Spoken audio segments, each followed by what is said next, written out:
O escotismo nasceu em 1907 na Inglaterra, criado por Lord Baden-Powell, um general inglês muito preocupado com a educação dos jovens. Baden-Powell tinha experiência como educador. Durante a Guerra Colonial Inglesa na África do Sul, aproveitou os jovens como auxiliares. O escotismo foi uma espécie de reação à industrialização. O ar pesado das grandes cidades motivou a busca de mais contato com a natureza e a prática de esportes. Os jovens se uniram em associações, brigadas e clubes esportivos. Baden-Powell se aproximou de um deles, a Brigada de Jovens Católicos. Ele reuniu 20 meninos de todas as classes sociais num acampamento no sul da Inglaterra para testar um novo método de ensino, o aprender fazendo. O encontro, de 25 de julho a 9 de agosto de 1907, é considerado o marco de fundação do escotismo. As experiências de Baden-Powell no acampamento resultaram no livro Escotismo para Rapazes. Em pouco tempo, os meninos ingleses se tornaram Boy Scouts. O movimento cruzou as fronteiras da Inglaterra. O livro foi traduzido e o escotismo se tornou uma grande fraternidade mundial. O método Baden-Powell, até hoje, se baseia na ideia de que o jovem tem como característica humana o sentido gregário. Gostam de grupos, bando, ninguém gosta de ser mídia, de ser isolado. E a patrulha o que é? Um grupo de 6 a 8 jovens que elegem o seu monitor, o seu submonitor e procuram fazer as suas atividades por patrulha. Essa foi a ideia do Baden-Powell, que talvez seja o maior segredo do escotismo. O escotismo era visto como um método de civismo, não é? Em que as gerações estavam precisando de alguma coisa que preenchesse o vazio na vida deles. E nada melhor do que noções de civismo, de patriotismo, de serem úteis a alguma coisa na vida, não é? E o escotismo tem isto, ele ensina muita coisa.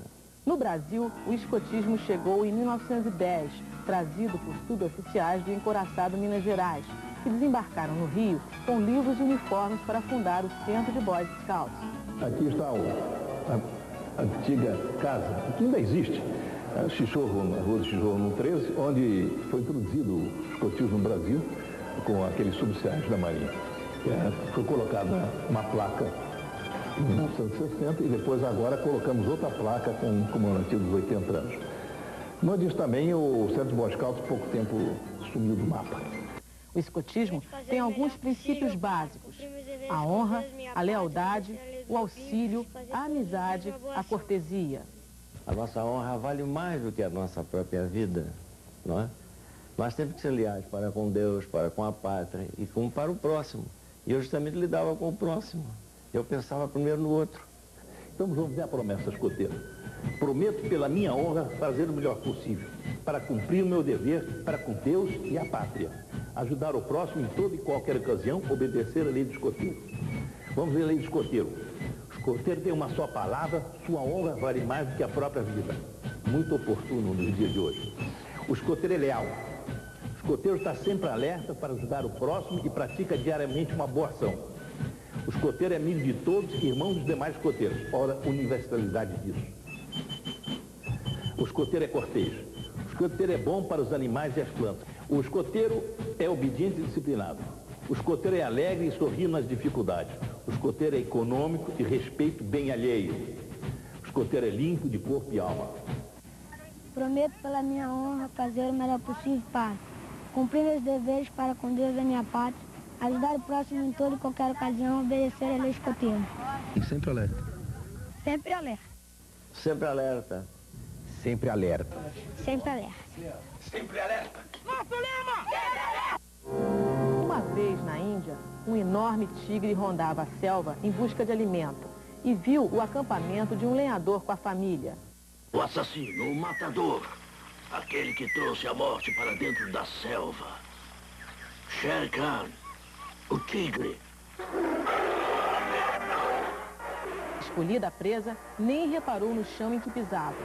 Imprudente, perdeu a presa, queimou a pata e continuou com fome.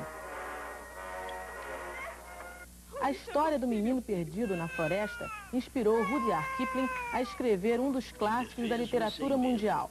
Mowgli, o Menino Lobo, e também a Lord Baden-Powell, que aproveitou muitos exemplos da conduta de Mowgli para escrever o seu Manual do Lobinho.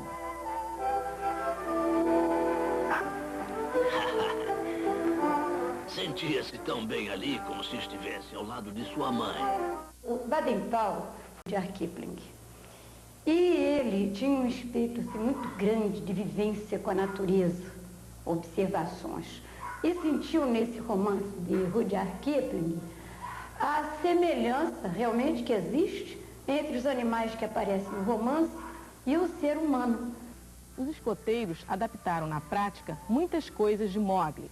O fogo do conselho, por exemplo, baseia-se na Roca do Conselho, que no livro de Rudyard Kipling é uma pedra no alto da montanha onde os lobos se reúnem para conversar e tomar decisões.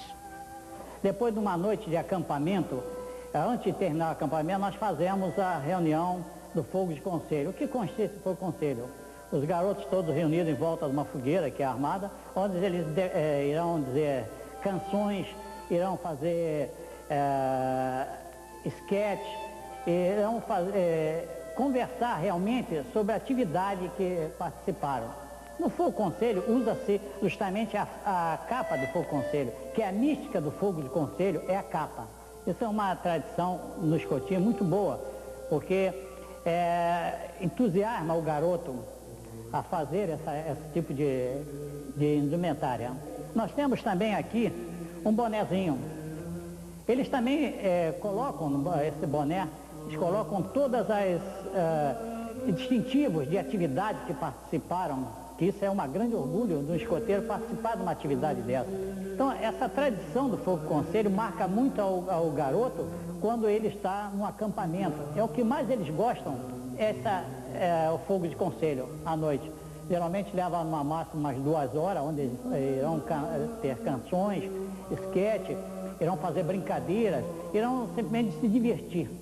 Aquelá, o lobo solitário, chefe do bando graças à sua força e astúcia, também foi introduzido no grupo escoteiro, além dos lobinhos e da alcateia. Aquelá é o velho lobo, né? Porque tudo é baseado na história da jungle e que cada chefe recebe um totem, no caso Balu, Bagheera, Kaa, Shio e outros animais da floresta. Qual é o papel do Aquelá? É aquele lobo mais experiente, mais desembaraçado, safo, de iniciativas e com uma capacidade de liderança muito grande, que levava a alcateia para os caminhos bons e para um ambiente feliz. Então, por isso, o chefe do lobinho é chamado Aquelá. Dentro do romance, tinha também Balu, é um urso pardo, e o comportamento desse urso era maravilhoso, muito sério, muito tranquilo, muito amigo, muito cheio de amor, mas muito firme. E ele ensinava para os animais na floresta as máximas de boa vivência na jungle. No início, o movimento escoteiro era um clube do bolinha. Menina não entrava, nem as irmãs dos escoteiros. Elas se acharam tão discriminadas que organizaram um movimento pelo escotismo feminino. Baden-Powell cedeu e fez a irmã Agnes adaptar o escotismo para as meninas. E assim foi criado o grupo de meninas guias, que mais tarde recebeu o nome de bandeirantismo. No Brasil, a Federação das Bandeirantes foi criada em 1919. Nosso processo educativo é voltado basicamente para o jogo, porque o jogo é a forma de você desenvolver a sua imaginação, a sua criatividade e toda a sua energia. Então nós trabalhamos na área da convivência com a natureza, com toda uma programação voltada para campismo, como também para a preservação do meio ambiente, né? Amor e preservação ao meio ambiente. A nossa mística, ela é voltada para o símbolo, para o canto, para manifestações de práticas que são muito particulares do movimento bandeirante. E isso a gente preserva até hoje, que é a forma de preservar a história e também a motivação interior do indivíduo. Porque o movimento bandeirante se preocupa em trabalhar com essa interiorização do indivíduo. Ele é um movimento humanista, então ele não pode desprezar essa manifestação, a emoção do ser humano.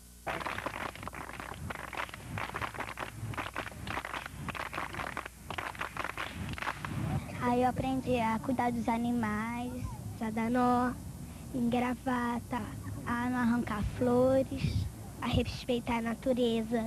A gente aprende a fazer muitas brincadeiras. Árvore da montanha, olê, árvore da montanha, olê. Bom, o que a gente vai ensinar agora é uma técnica de descida de montanha. Quando a gente vai descer de algum lugar, a gente tem várias técnicas. Árvore da montanha, olê, árvore da montanha, olê, da montanha, olê, árvore da montanha, olê. O escotismo no Brasil está completando 80 anos. Para comemorar, a União dos Escoteiros organizou uma série de atividades durante todo o ano. Uma delas foi a 6ª Aventura Nacional do Ramo Sênior, organizada no Parque Nacional de Itatiaia, pela região escoteira do Rio de Janeiro. A Aventura Sênior Nacional é a atividade maior do seniorismo brasileiro. Ela é realizada a cada 2 anos e esse ano foi escolhido o Rio de Janeiro como sede da Aventura Sênior Nacional. E a ideia da coordenação da atividade foi realizar uma aventura sênior em montanha. A nossa última aventura foi no Amapá e foi uma atividade na selva amazônica e essa então foi escolhida como uma atividade de montanha. E um marco importante, né, a nível de aventura sênior nacional, que é a primeira aventura sênior nacional com a participação de rapazes e moças. Né? Como vocês devem saber, o movimento escoteiro se tornou, a partir de 77, um movimento misto, começou as experiências a nível de escotismo misto, coeducativo, e hoje nós temos todos os ramos do movimento escoteiro, desde Lobinho até o ramo pioneiro, com a participação de meninas. 300 jovens entre 15 e 18 anos de 8 estados, acompanhados por 100 adultos, acamparam a 2.350 metros de altitude. O frio não assusta o escoteiro, mesmo que a temperatura chegue durante o dia a 5 graus positivos. Eu acho que esse é um dos principais pontos da atividade, porque nós estamos no Rio de Janeiro, terra do sol, né, da praia, mas ao mesmo tempo é terra desse local maravilhoso que é Itatiaia. E certamente isso é um dos principais temperos dessa atividade. A oportunidade, de repente, que o pessoal pensa, é pegar uma neve, porque aqui, né, em 85, em 87, nevou, nós estávamos em atividade nessa época também, nós pegamos 13 graus abaixo, eu estava com a equipe lá do meu grupo, com a tropa de sêniores e a tropa de guias do nosso grupo, fazendo a primeira atividade aqui. Nós pegamos 13 graus abaixo, né, de zero, numa das noites. E era uma noite belíssima, cheia de estrelas, sem nenhuma nuvem, um céu maravilhoso. E quanto mais limpo tiver o céu, mais frio vai fazer. Né? Isso é certo. E hoje, certamente, a gente vai pegar um frio interessante. Se olhar o céu, a gente vai ver. Vai fazer um frio, hein?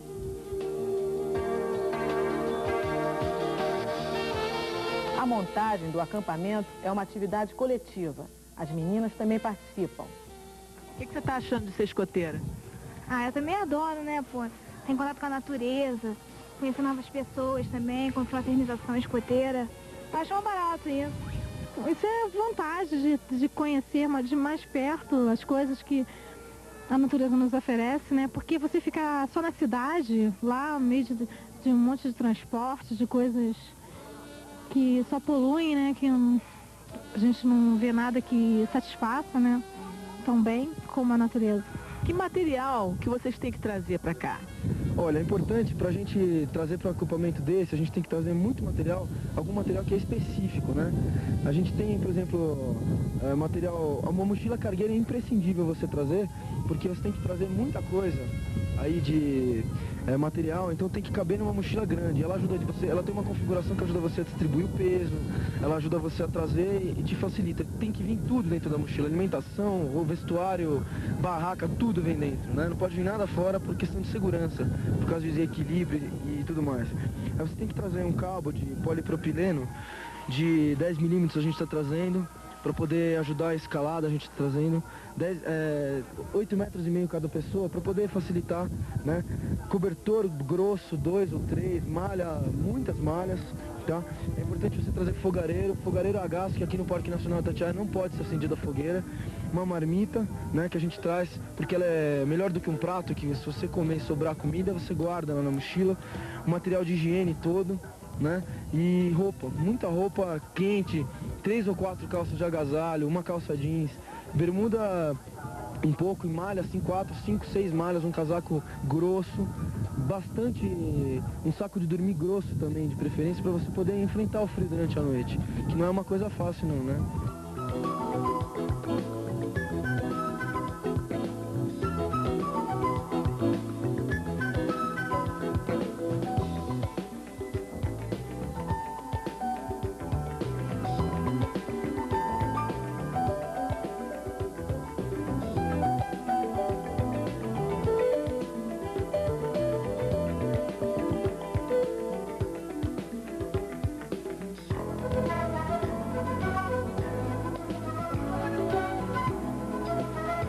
O acampamento durou 4 dias. Durante esse tempo, eles fizeram caminhadas ecológicas, escalaram montanhas e aprenderam novas técnicas escoteiras. Bom, o que a gente vai ensinar agora é uma técnica de descida de montanha. Quando a gente vai descer de algum lugar, a gente tem várias técnicas. Pode descer de rapel, que vocês vão aprender naquela base. Pode descer de mosquetão, de 8. O que eu vou ensinar agora é um jeito simples de descer com mosquetão. É o método UIA de descer. É o seguinte, vocês olham primeiro, prestem atenção, depois cada uma faz também. Você dá 2 voltas aqui, passa o mosquetão aqui dentro e aqui. Vai ficar assim, o mosquetão. Você tem um budrê que está preso em você, certo? Que você vai usar, tem uma fita que está presa nesse mosquetão. É nesse mosquetão que você dá a volta. Você controla o seguinte, desse jeito. Quando você está descendo, alguém segura essa ponta? Essa corda está vindo lá de cima, certo? Então você está descendo com o seu budê preso no mosquetão e quando você caça isso aqui, o mosquetão não desce. Quando você folga, aí você vai controlando a folga dele e vai descendo devagarinho.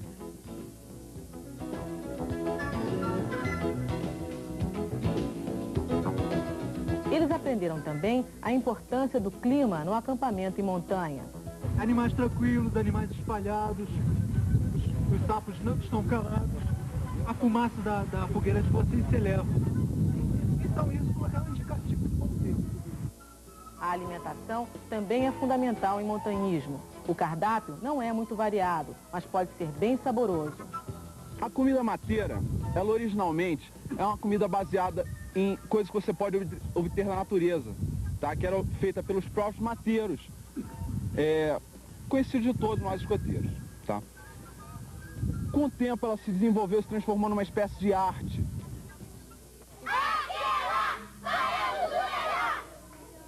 As atividades em montanha são feitas por escoteiros mais velhos, do ramo sênior, entre 15 e 18 anos de idade, mas todos realizam uma série de outras atividades. O 15º Grupo Escoteiro Martim Afonso, de Niterói, que reúne escoteiros de todos os ramos, fez um dia de atividades num sítio em Pedotiba. Os mais jovens cantaram... Ele pedia, que noite aquela, em que descem mil nomes pra cada estrela. Que noite aquela, em que descem mil nomes pra cada estrela. Fizeram brincadeiras ao ar livre. Que desceu o morro para procurar o seu rabo que perdeu. Realizaram exercícios físicos.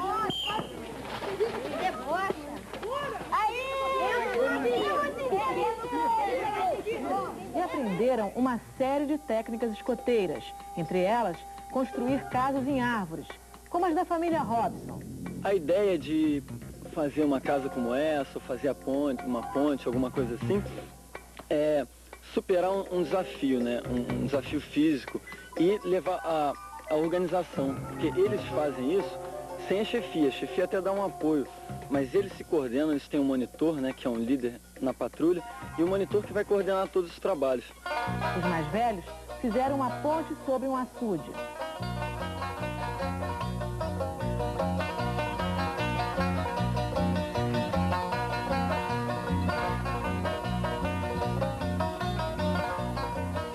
É bom participar de um grupo que está completo, vamos dizer. Nós temos 2 locatéis, uma tropa escoteira, uma tropa guia, uma tropa de escoteiras, uma tropa sênior e uma tropa pioneira. Então, a gente vê a criança, muitos que foram meus lobinhos, hoje são escoteiros e outros que são sêniores, sabe? Outros já estão chegando a pioneiros e passaram também pelas minhas mãos. Então, é um negócio assim super gratificante a gente ver a vida fluindo através das nossas mãos e saber que a gente contribui um pouquinho para a formação de um garoto. Lobinho é um tipo de um divertimento, é interesse meu, porque a gente aprende a fazer nós, acampamento e um monte de interesses. É muito divertido. Escotismo é um lazer, mas acho que cobra muito de você, você tem que ser responsável, entendeu? E aprender tudo, porque nunca deve se privar de aprender, porque a melhor coisa que tem é aprender e poder ensinar para os outros, né? Ajudando sempre quem você puder.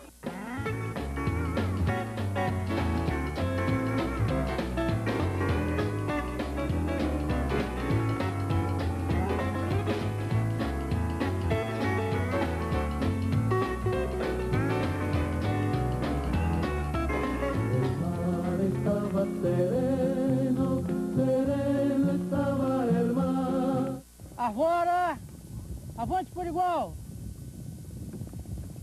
Vambora, vamos puxar água. El mar estava sereno, sereno estava el mar.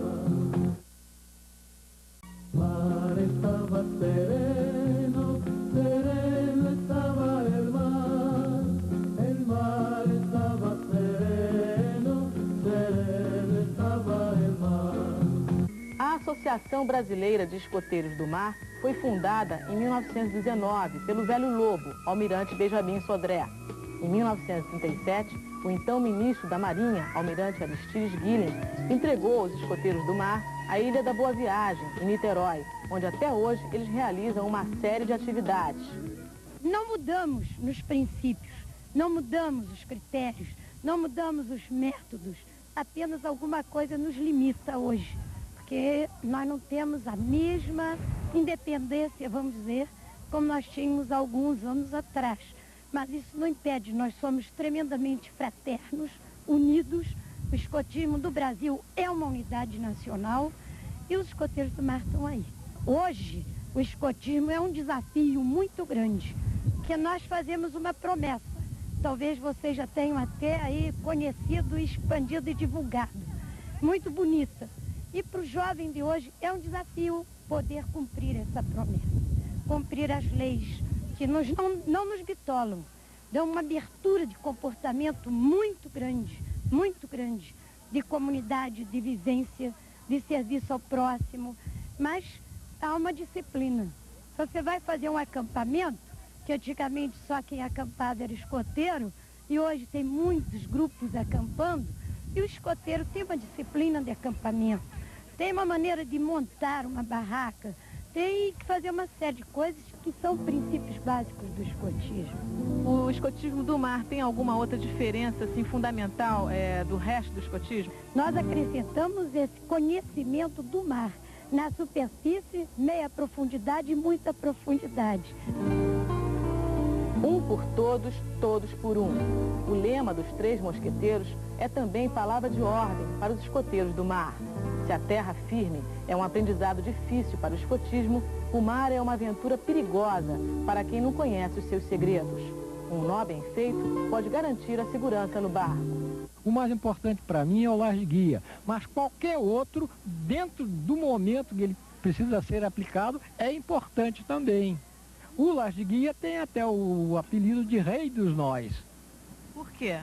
Porque ele tem uma segurança muito grande, é um nó que se emprega em salvamento. Ele faz essa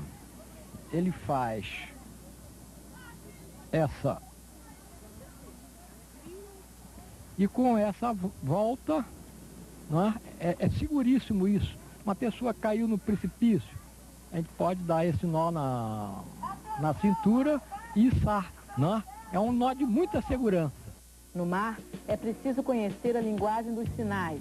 Aqui, os escoteiros aprendem o significado das boias e balizas usadas na água para evitar acidentes e possibilitar salvamentos. Naquele local onde a boia de perigo isolado estiver instalada, é porque embaixo tem algum obstáculo que é maléfico à navegação. No mar, as bandeiras também comunicam. Cada posição representa uma letra do alfabeto. Uma conversa por sinais pode ser feita a uma grande distância.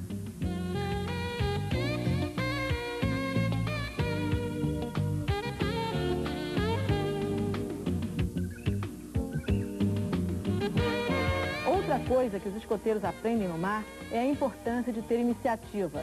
Eles realizam exercícios físicos para treino de força e precisam saber ganhar e perder. É um jogo que demonstra equilíbrio, noção de equipe e também de força física. Então nós procuramos sempre equilibrar as meninas, equilibrando em número com os rapazes e assim por diante. O objetivo, muitos conhecem o funcionamento do cabo de guerra, é exatamente uma equipe tentar puxar a outra, demonstrando mais força física.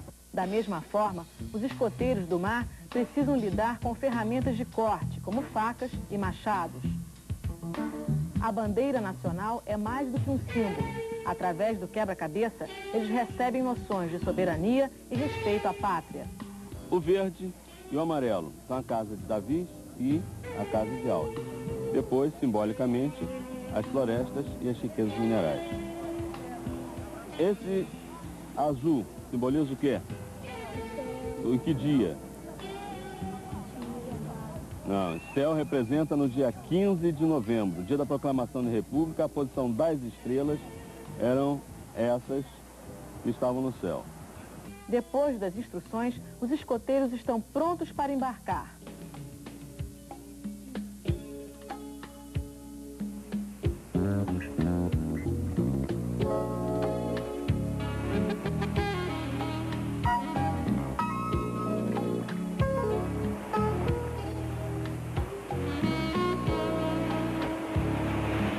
Essa atividade, para os garotos, é uma atividade que os escoteiros realizam com a finalidade deles aprenderem a conviver com a natureza. Tem um adestramento marinheiro que principalmente dentro da nossa modalidade de mar, nós herdamos da Marinha os conhecimentos e procuramos transmitir esses ensinamentos para todos os jovens, né? Se torna um pouco mais difícil um escoteiro do mar, porque a modalidade exige, além dos conhecimentos náuticos que ele precisa de ter para ele poder embarcar, ele precisa também dos outros conhecimentos de escotismo básico, que são as pioneirias. Quer dizer, o escoteiro do mar, ele tem que saber a modalidade dele e as outras modalidades também. O que está me impressionando aqui é uma menina estar participando aqui dessas atividades, remando com todo mundo. Isso é natural? É natural, porque as moças, elas têm a mesma capacidade que os rapazes. Não tem inferioridade, dizer que é a moça, que não pode participar, não.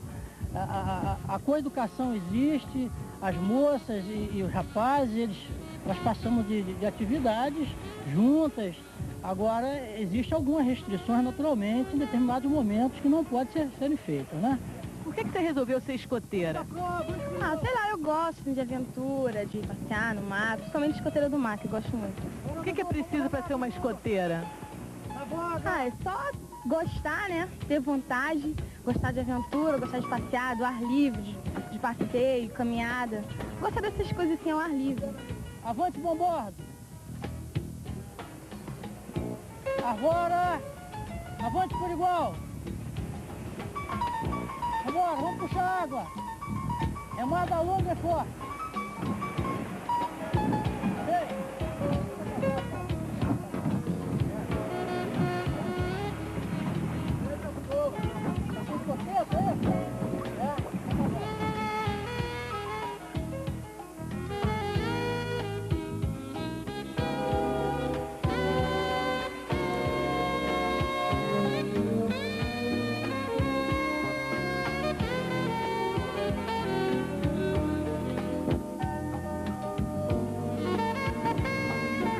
Sempre que terminam um encontro, os escoteiros do mar fazem a cadeia da fraternidade, lembrando sempre da união. Companheiros, um por todos, um por todos, um por todos, pelo escotismo do mar, do Brasil e do mundo. Sempre alerta! Sempre alerta! O escotismo do ar chegou ao Brasil em 1943, trazido pelo brigadeiro Godofredo Vidal. O movimento começou em Curitiba, mas logo se espalhou por todo o país. Em menos de um ano, já existiam 900 grupos de escoteiros do ar. Um dos mais antigos, o Baden Powell, acampou na Fazenda da Aeronáutica, no Rio, para um final de semana de atividades. O tempo não ajudou, mas os escoteiros se divertiram.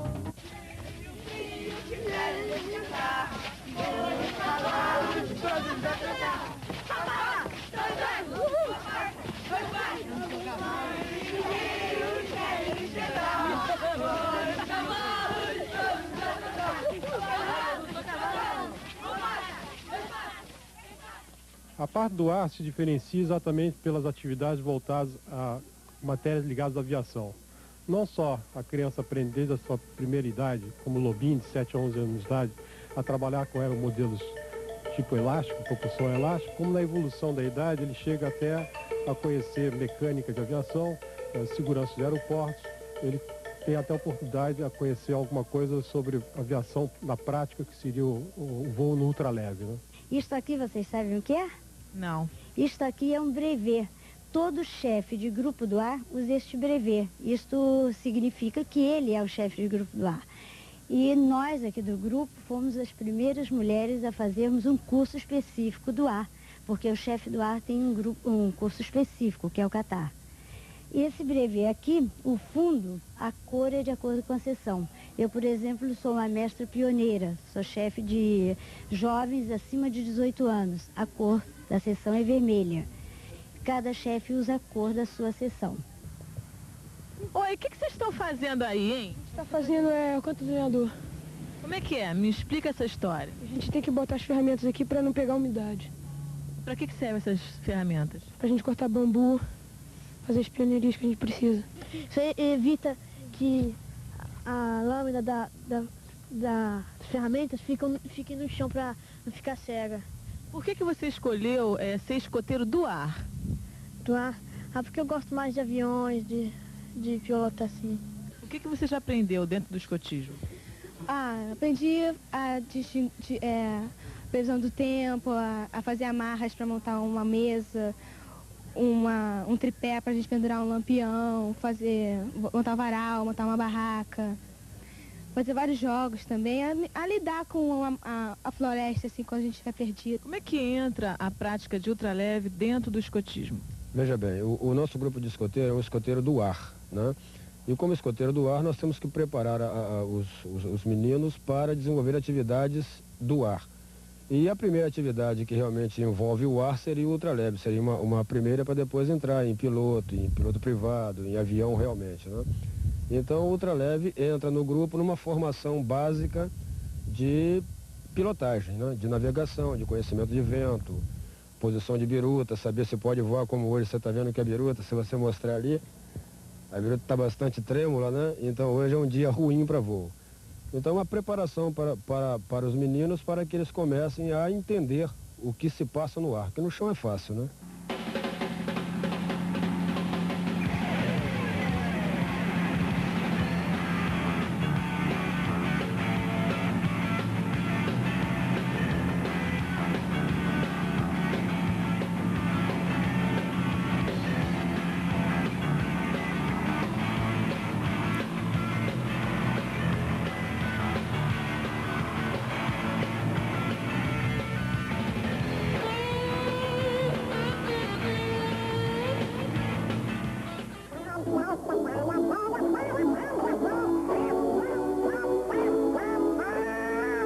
Eu comecei como lobinho, o melhor possível. Atenção! Vamos perder a corrida!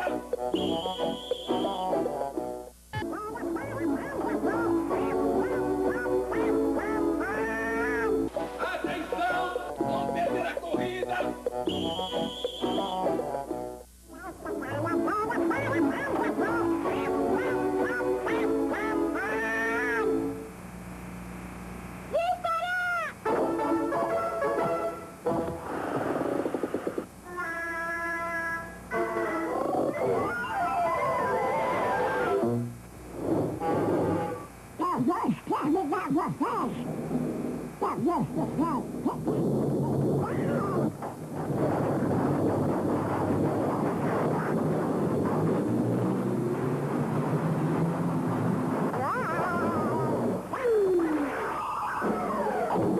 Coitado do Pato Donald. Também, se ele fosse mais esperto, não teria entrado nessa e desafiado os sobrinhos escoteiros. O Guinho, o Zezinho e o Luizinho aprenderam a se defender contra as espertezas do tio Donald praticando escotismo. O Manual do Escoteiro Mirim é um verdadeiro livro de sobrevivência. Nele se aprende de tudo um pouco. Montar acampamento, fazer apito de papel, acender fogueira e até se livrar das maldades da maga patológica e da Madame Mim. Você se lembra de alguma coisa que tenha no Manual do Escoteiro Mirim que você tenha aprendido aqui? Semáforo. É a mesma coisa? É. O que mais? Aí é coisa grande mesmo. Nós, volta do fiel, volta fateixa, catal e etc. Os nós que tem lá, eu já aprendi alguns. Volta de fiel, nó direito, esses tem lá, eu já aprendi. Lá estava escrito no manual que é para escoteiro, eu já aprendi em Lobinho. Foram colocadas ali ideias muito válidas, práticas, interessantes. Modificou um pouco o sentido do escotismo propriamente dito, mas não a ponto de trazer prejuízo. Tanto que também ele não chama Manual 2 Escoteiro, Manual 2 Escoteiro Mirim, e faz lá o tio Patinhas e os outros todos, né? Aquela turma ótima, eu acho que é muito sábio. Túlio! Henrique! Atenção! Vamos perder a corrida!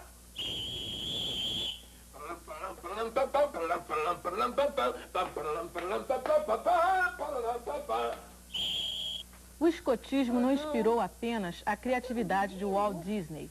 A novela Cananga do Japão, da Rede Manchete, mostrou na telinha, com bom humor, a aventura do escoteiro Epílogo, vivido por Rubens Correia. O importante é manter o corpo sempre alerta, sempre alerta. Devemos temperar o caráter a ferro e fogo. Disciplina, perseverança, saúde física e espiritual. É dessa matéria que se forjam os grandes homens. Bom dia. Bom dia. Bom dia. Bom dia. As meninas vão ficar dormindo até mais tarde. Aqui em casa acordamos todos cedos no Mirinha. Não é, amado? Mesmo aos domingos. Desde pequenos, meus filhos acordam sempre às 7 da manhã. Todos os dias eu dou o toque de alvorada. Os hóspedes não são obrigados a acordar cedo, mas minha família é. Sempre alertas no Mirinha. A grande novidade que teve para mim o papel do epílogo era justamente a pluralidade de possibilidades no campo da interpretação. Ele era uma figura com um lado todo meio escuro, às vezes sinistro mesmo, que sempre com o decorrer da ação a gente descobria que era um sinistro gaiato. Ele era, digamos, em certas fases, um monstro que escorregava numa casca de banana, sempre. Então, dentro de todos esses claros escuros que o papel me propiciou de executar, assim como linha de interpretação, havia o escotismo. E o escotismo nele era o grande sol da vida dele. Era onde ele, nas melhores fases, ele se esquecia de toda essa escuridão que cercava ele, toda essa reação no meio de uma pessoa, não digo frustrada, mas amarrada a preconceitos, a toda aquela moralidade dos anos 30, não é? E, de repente, no escotismo, ele reencontrava o amor pela natureza, ele reencontrava o entusiasmo pela vida, o entusiasmo pela saúde, pelos hinos, pelas excursões, pelo cultivo do corpo e do espírito, aquela coisa, o famoso mens sana in corpore sano. Ser lobinho ou bandeirante na juventude é uma experiência que deixa marcas na vida de qualquer um. Quem já foi, não esquece. Eu comecei como lobinho, o melhor possível. Me tornei depois escoteiro, sempre alerta. Por quê? Minha irmã foi fadinha e bandeirante. E meu pai, com o brigadeiro Godofredo Vidal, foi um dos fundadores do escotismo do ar do Brasil. Eu era fascinado, porque o escotismo ali, eu não sei nem se existe o escotismo do ar ainda hoje, até gostaria de saber se existisse. Ele recebia até uma carteira da FEB, Federação dos Escoteiros do Brasil, e quando ele guiava carro, o guarda parava e mostrava a carteira, então assim, ô doutor general, desculpe, doutor brigadeiro, tá? E eu sempre amei muito escotismo desde garoto, porque eu fiz escola, assim, desde o Lobinho, né? Usava aquela roupinha de Lobinho, lia os livros do Baden-Powell e fazia o fogo do conselho. Eu acho que foi uma época muito importante, onde a gente aprendia a fazer nó direito, nó esquerdo, primeiros socorros.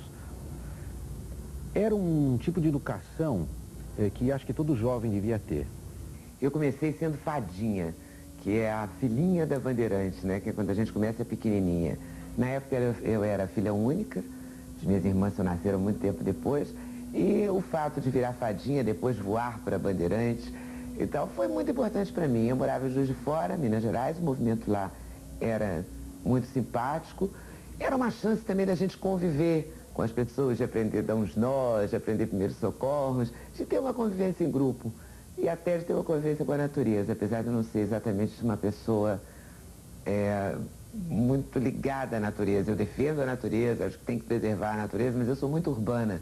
Falar do bandeirantismo é falar de toda a minha juventude.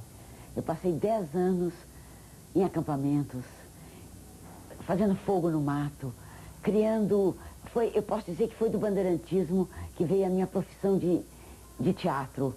Quer dizer, nós fazíamos fogos de conselho à noite, em volta do fogo. Isso para uma moça naquela época, 1945 mais ou menos, era uma novidade, era uma coisa maravilhosa. Quer dizer, nós em volta do fogo, criando cenas, criando teatro e ao mesmo tempo no mato, fazendo fogueira, fazendo cozinha no mato, dormindo em barraca. Eu acho que o bandeirantismo é uma coisa essencial para a juventude. Eu tinha uma piada muito divertida, em que eu falava que tinha uma moça que para ela, cada vez que ela ia sair com um cidadão, ela não queria dinheiro, ela pedia um canivete suíço. Mas um canivete suíço porque hoje eu sou jovem e bonita, mas quando eu for velha e feia, já pensou que um escoteirinho não vai fazer por um canivete suíço? E concluía dizendo, escoteiro é aquele grupinho de meninos vestidos de imbecil comandado por um imbecil vestido de menino. A frase não é minha, atribui a Bernard Shaw. Isto deu uma loucura, porque na porta da minha casa apareceram mais de 100 escoteirinhos com o chefe deles, vestidinho de calça curta, que hoje é muito gozado. Na época não era, parecia soldado inglês na África. E eles vieram protestar. Então, quando eu contei toda essa história, eles passaram, então, a me ter como um deles. Até me convidaram para o Fogo do Conselho, em que eu participei. A gente fazia acampamentos, acantonamentos. Eu nem sei se hoje em dia ainda se faz. Eu perdi o contato com o movimento. Mas as lembranças que eu tenho são ótimas. Eu fui fadinha, depois voei para Bandeirantes. Depois a gente tinha umas coisas que a gente ganhava, primeiros socorros. Eu esqueci o nome, vê se pode, um distintivozinho de feltro, esqueci mesmo. E a gente ganhava isso, e a gente fazia coisas em grupo, a gente ajudava. Me lembro de uma enchente em Juiz de Fora, muitos anos atrás, que a gente ajudou os flagelados como bandeirante. Era uma coisa muito bonita, era muito... Sabe como é que é? Fazia a gente ficar mais alerta, né? Havia concurso de peças de teatro. Joana d'Arc era a nossa protetora, é a protetora do bandeirantismo.